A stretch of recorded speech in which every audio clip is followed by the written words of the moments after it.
জল ছাড়া হলো ডিভিসি দুর্গাপুর ব্যারেজ থেকে।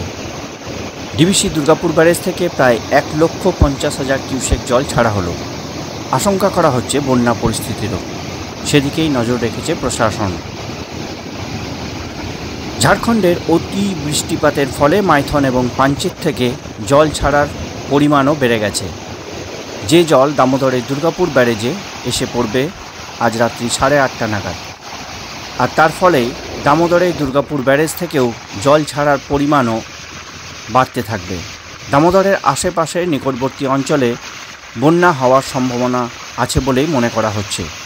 দুর্গাপুরের দামোদর ব্যারেজ থেকে জল ছাড়ার পরিমাণ এখন 1.5 লক্ষ কিউসেক।